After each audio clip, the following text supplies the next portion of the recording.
Los bendiga, hermanos, los saludo con la paz del Señor. Mi nombre es Gisela y soy de la iglesia de Casa de Restauración, que se encuentra en la Rea 98, en la calle La Rea 98, en Monte Grande, provincia de Buenos Aires. Y como venimos compartiendo todos los jueves, hoy traje una palabra que trajo el Señor a mi vida y que en realidad fue una forma muy loca en cómo Dios me trajo esta palabra, ¿no? Porque yo iba a compartir otra, en realidad. Y quería compartirla, pero bueno, a veces Dios hace las cosas de distintas maneras y Dios quiere hablar de otras cosas en realidad, ¿no? Y lo mejor que podemos hacer siempre es hacer su voluntad. Así que recibí esta palabra y quiero compartirla con ustedes porque fue de bendición para mí también. Y fue muy loco, digo que fue muy loco como la recibí porque estaba en clase de Zoom por la facultad. Y de un momento para el otro mi profesor empieza a reflexionar sobre cosas como la ciencia y que uno tiene que estudiar y conocer y así sucesivamente. Él no es cristiano, por lo que sé, nunca hizo referencia a Dios, nunca nada. Y de un momento para el otro dice, y el conocimiento los hará libres. San Juan. Y yo me quedé y dije, qué raro que diga algo así. Y en la Biblia dice, la verdad os hará libres. Pero yo empecé a googlear y dije, seguramente alguien habrá dicho esta palabra que dijo él. Y cuando busco en internet, el conocimiento los hará libres, encuentro que en realidad esta frase la dijo Sócrates.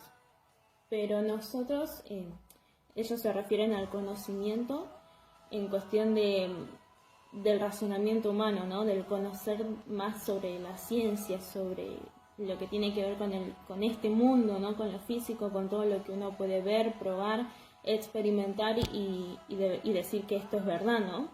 Pero cuando vamos a la Biblia, y esta es la palabra que quería compartirles, encontramos que Jesús dice que la verdad nos hará libres, y cuando habla de la verdad se refiere a él mismo y se refiere también a la palabra, ¿no? Porque recordemos que en Juan dice, ¿no?, que el verbo se hizo carne y el verbo es la palabra y carne se refiere a Jesús. Entonces en la Biblia, en la palabra del Señor, encontramos que cuando se refiere a verdad se refiere a Jesús y hacernos libres, se refiere a hacernos libres de todo lo que nosotros hacíamos mal antes y que nos esclavizaba. Pero antes de adelantarme a todo eso, quiero compartirles esta misma palabra, lo que Jesús dijo, en qué contexto lo dijo, y vamos a reflexionar juntos acerca de lo que Dios quiere hablar a nuestras vidas. Y la palabra está en Juan, capítulo 8, versículo 31. Y dice, el título es La verdad os hará libres. Y dijo entonces Jesús a los judíos que habían creído en él, si vosotros permaneciereis en mi palabra, seréis verdaderamente mis discípulos, y conoceréis la verdad, y la verdad os hará libres. Le respondieron, linaje de Abraham somos, y jamás hemos sido esclavos de nadie. ¿Cómo dices tú, seréis libres? Jesús le respondió, de cierto os digo, que todo aquel que hace pecado, esclavo es del pecado. Y el esclavo no queda en la casa para siempre, el Hijo sí queda para siempre. Así que si el Hijo os libertare, seréis verdaderamente libres. Sé que sois descendientes de Abraham, pero procuráis matarme, porque mi palabra no haya cabida en vosotros. Yo hablo lo que he visto cerca del Padre, y vosotros hacéis lo que habéis oído cerca de vuestro Padre. Y hasta ahí la palabra, ¿no? Me gusta mucho porque cuando la leí, primero dije, ¿qué querés hablarme, Dios? Porque no entendía qué quería mostrarme, enseñar a través de esta palabra, ¿no? Entonces la volví a leer una y otra vez. Y me gusta porque Jesús, acá lo que les dice, ¿no? Les dice una realidad, la verdad los iba a hacer libres. Y los judíos estaban, que si bien habían creído en Jesús, ellos estaban con la mentalidad de, pero nosotros ya somos descendientes de Abraham, ya somos linaje de él, como diciendo, el pecado no hace nada con nosotros, ¿no? Porque dice, el linaje de Abraham somos y jamás hemos sido esclavos de nadie. ¿Cómo dices tú, seréis libres, ¿no? Ellos decían que ellos no se sentían esclavos. Entonces Jesús les dice que eran esclavos, pero eran esclavos del pecado, ¿no? Y nosotros sabemos que es una realidad, Nosotros quizás en un pasado, y esto, o sea, mientras yo lo leía, reflexionaba en mi vida primeramente, y muchas veces en el pasado tomábamos decisiones que no eran las mejores para nosotros y las tomábamos por costumbre al principio y después ya se volvía algo cada vez más constante, ¿no? No sé, pongamos de ejemplo la mentira, por ejemplo.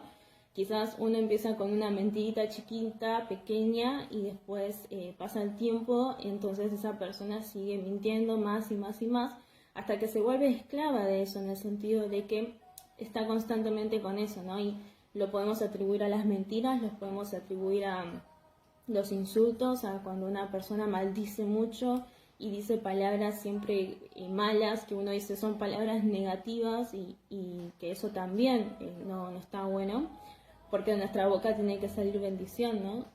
También lo podemos atribuir a las adicciones, de un montón de aspectos, ¿no? Que nosotros tomábamos como práctica porque nos beneficiaba de algún modo o tapaba las heridas en nuestro corazón, y cuando llegamos a Jesús, cuando llegamos a Cristo y lo conocemos a Él, entendemos que esas cosas que estábamos haciendo estaban mal, que claramente eran pecado porque nos alejaban de Dios y que nos volvíamos esclavos de eso. Y cuando conocemos a Jesús, Jesús entonces abre nuestros ojos y nos muestra que eso que estábamos haciendo estaba mal, que eso nos estaba esclavizando y que lo único que hacía era tapar quizás heridas en nuestro corazón que estaban ahí, o sea, no eran que habían sido sanadas, sino que las tapábamos, ¿no? con lo que hacíamos. Y eso, de esta manera se refería a Jesús, ¿no? Con los judíos. Los judíos le decían, no hemos sido esclavos de nadie nunca. Y Jesús le dice, bueno, no habrán sido esclavos, pero son esclavos del pecado. Y eso a mí me re quedó, ¿no? Y después dice, así que si el Hijo os libertare, seréis verdaderamente libres, que es como lo que decía recién, ¿no? Cuando uno conoce a Jesús y se da cuenta de que hacía cosas de las cuales uno era esclavo, ¿no? Y sin darse cuenta. Y dice, sé que sois descendientes de Abraham, pero procuráis matarme, porque mi palabra no haya cabida en vosotros. Y después dice, yo hablo lo que he visto cerca del Padre, y vosotros hacéis lo que habéis oído cerca de vuestro Padre. Lo que tiene de hermoso es la palabra, lo que tiene de lindo, ¿no? La palabra es que uno la lee y la puede leer 1, 2 o 3 o 4 veces seguidas, y no es que uno se va a quedar con lo mismo, sino que Dios, el Espíritu Santo, te revela por medio de la palabra distintas cosas, ¿no? De lo que Dios quiere hablar a tu corazón. Y no sé ustedes, pero yo tengo mala costumbre de leer muy rápido. Y capaz no me doy cuenta y en vez de leer detenidamente, leo rápido y leo como muy por arriba. Entonces me salteo cosas importantes. Y sabemos que la palabra de Dios es una palabra viva y es una palabra eficaz. Y si bien cuesta al principio leer la palabra de Dios porque no es algo fácil, es como el orar, es como el ayunar. Son cosas que alimentan nuestro espíritu, pero que a la carne no le agrada. A la carne no le agrada no comer por un tiempo, o estar quizás orando, o estar leyendo. Y menos a las personas que no les gusta leer. Pero la realidad es que cuando nos obligamos, por así decirlo, ¿no? A poder leer un poquito, un versículo, a poder orar un poquito, a ayunar un poquito, después con el tiempo uno se va cada vez como que le agarra gusto, por así decirlo, y si bien al principio cuesta, después uno ve los resultados y eso es hermoso. Y lo mismo es con la palabra, como decía recién. Y leí una y otra vez este último versículo, ¿no? Y justo esta palabra la leí después de escuchar la palabra que había compartido Isabel, ¿no? Mi hermana Isabel, que bueno, es mi mamá en realidad. Y ella habló sobre Job y el versículo que dice, de oídas te había oído, mas ahora mis ojos te ven, ¿no?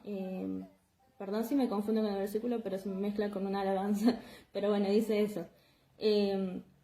Y acá, si uno se detiene y lo lee, lo leemos otra vez, dice, yo hablo lo que he visto cerca del Padre. Esto es en el versículo 38.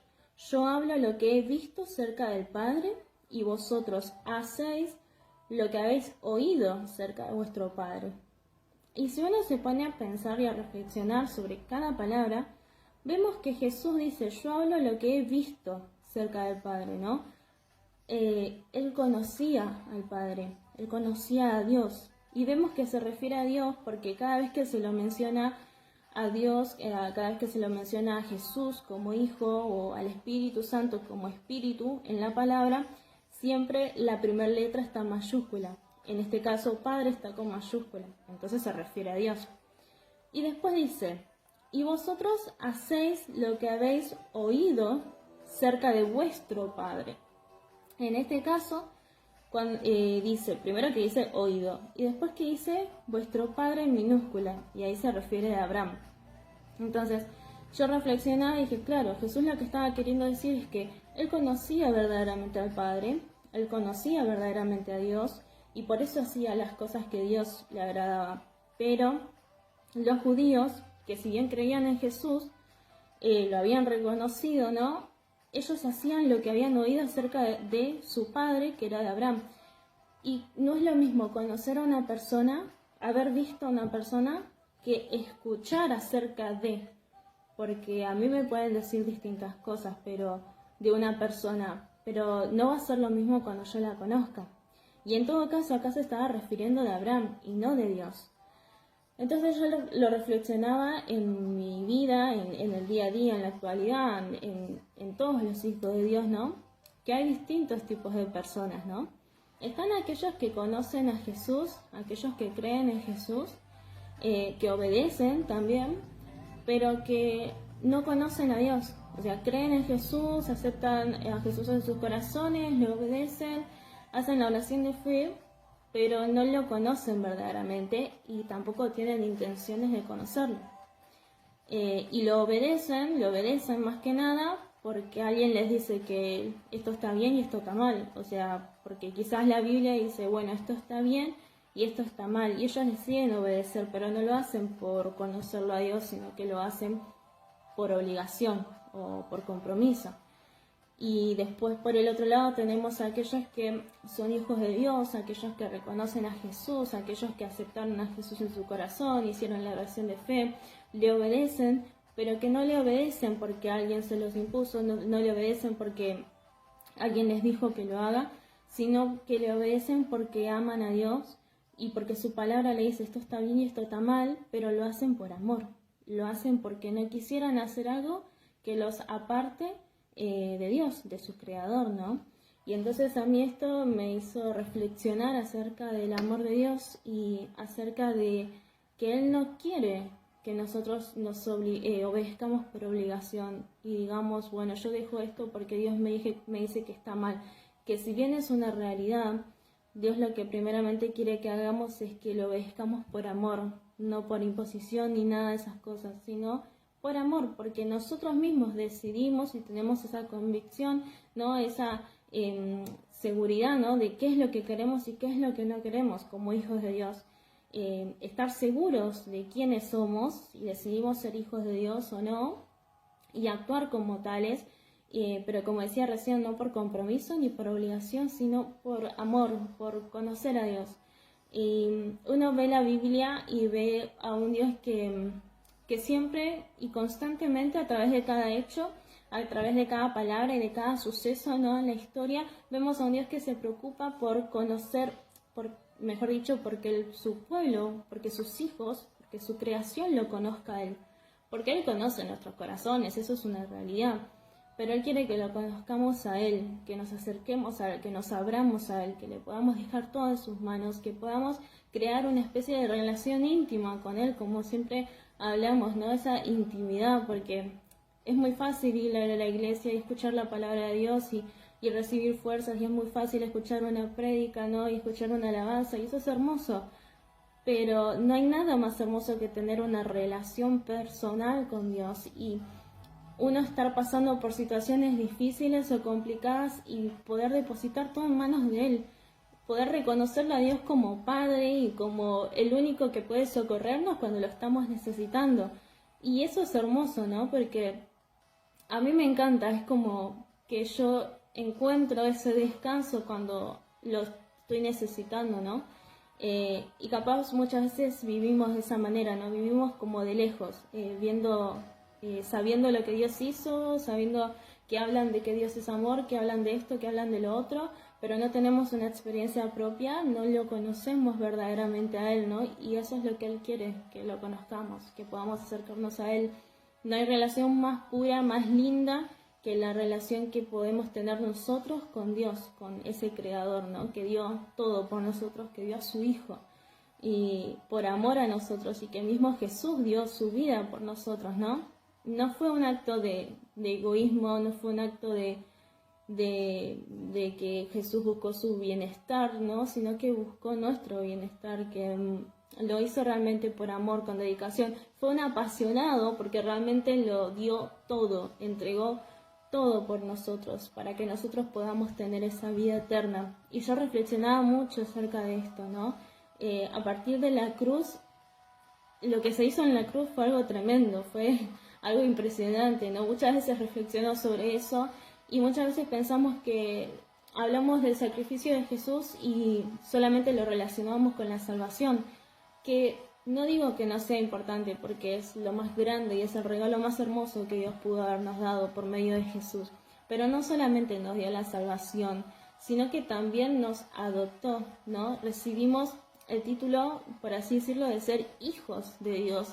Y eso es algo tan cercano, ¿no? Como que a través de la cruz, a través de ese sacrificio, Dios no solamente nos dio la salvación, sino que también por medio de Jesús buscó que nosotros podamos estar reconciliados con Él, que podamos estar más cerca de Él, porque vio que bajo la ley, lo que es el Antiguo Testamento, ¿no? Bajo la ley, aquellos que eran sus hijos, que era su pueblo, solo cumplían con rituales, con sacrificios, con esto, con lo otro, con costumbres, pero de corazón no lo adoraban, no lo amaban. Y Dios lo que busca es que nosotros de corazón podamos amarlo de verdad a Él. Y a Él no es que le importa esto de la obediencia solamente, sino que sea algo de nuestro corazón, que sea algo de adentro, ¿no? En la ley era como que era solo lo de afuera, ¿no? Cumplir con los rituales, cumplir con esto, con lo otro, pero en realidad lo que Dios busca es que de nuestro corazón salgan cosas buenas, ¿no? Que nosotros podamos conocerlo más a Él y que podamos dejar también que Él sane nuestro corazón, que podamos tener esa relación íntima con Él y poder en sí conocerlo más y poder de esa manera, ¿no? Reflejarlo más a Él en todos nuestros actos y en todo lo que hacemos. Y esto es lo que yo reflexionaba mucho, ¿no? Con esta palabra y también en estos últimos días, ¿no? El amor tan grande y tan hermoso de Dios, y que muchas veces nosotros no buscamos ese tiempo, no buscamos esa relación. Y una de las cosas que Dios trabajó en mi vida, ¿no? Durante esta cuarentena es justamente eso, es esa relación. Y ya lo había dicho hace un tiempo, ¿no? Pero es esa relación lo que Dios busca más que nada, que podamos entregarle nuestro corazón, rendirlo verdaderamente a sus pies, dejárselo en sus manos y que Él pueda transformar absolutamente todo. Pero como decía recién, nada por obligación, nada por compromiso, sino que sea una decisión propia de decir, hoy decido dedicarle toda mi vida al Señor y decido encomendar todo en sus manos y poder conocerlo más. Y creo que no hay nada más hermoso que poder conocerle, conocer su amor por sobre todas las cosas. Así que les dejo esta palabra que a mí me encantó, me habló mucho, me hizo reflexionar, ¿no? De un montón de cosas. Pero más que nada eso, ¿no? Poder encontrar la libertad que nos trajo Cristo. Muchas veces vivimos como esclavos y no nos damos cuenta, como los judíos. Ellos vivían como esclavos y no se daban cuenta de eso, ¿no? Ellos decían, no, pero nunca fuimos esclavos. Y la realidad es que muchas veces podemos vivir siendo esclavos, incluso siendo hijos de Dios, siendo esclavos sin darnos cuenta. Y Dios nos quiere hacer libres por completo, sin estar atados a nuestro pasado, sin estar atados a ninguna costumbre, a nada que nos aleje de Él, sino todo lo contrario, poder ser libres para seguirlo a Él, para amarlo cada día más a Él y poder llegar a las personas que no lo conocen, porque ese es el propósito final de todo hijo de Dios. Así que les dejo esta palabra para que podamos seguir reflexionando, porque yo voy a seguir reflexionando, pensando qué es lo que siempre Dios trae nuevas cosas a nuestras vidas y Él quiere hablarnos siempre. Pero muchas veces nosotros estamos tan distraídos que no lo podemos escuchar y ojalá que cada día nos tomemos más ese tiempo de poder escucharlo y estar atento a su voz. Así que les dejo esta palabra, y para aquellos que están por primera vez, quiero invitarlos a poder repetir una oración de fe para recibir, como dije, muchas otras palabras, ¿no? en otras semanas, ¿no? Para poder recibir a Jesús en sus corazones, poder recibir esta salvación, esta vida eterna, pero también su amor y todas las bendiciones que Él tiene para nosotros, ¿no? Que son enormes, son hermosas, poder recibir paz, gozo y todos esos regalos, ¿no? Así que los invito a repetir esta oración. Así que vamos a orar. Señor Jesús, te recibo en mi corazón como mi único y suficiente Salvador. Te pido perdón por todos mis pecados. Te pido que cortes con toda maldición generacional en mi vida. Y te pido que anotes mi nombre en el libro de la vida. En el nombre de Jesús. Amén. Así que les dejo esta palabra y que tengan una muy, muy bendecida semana.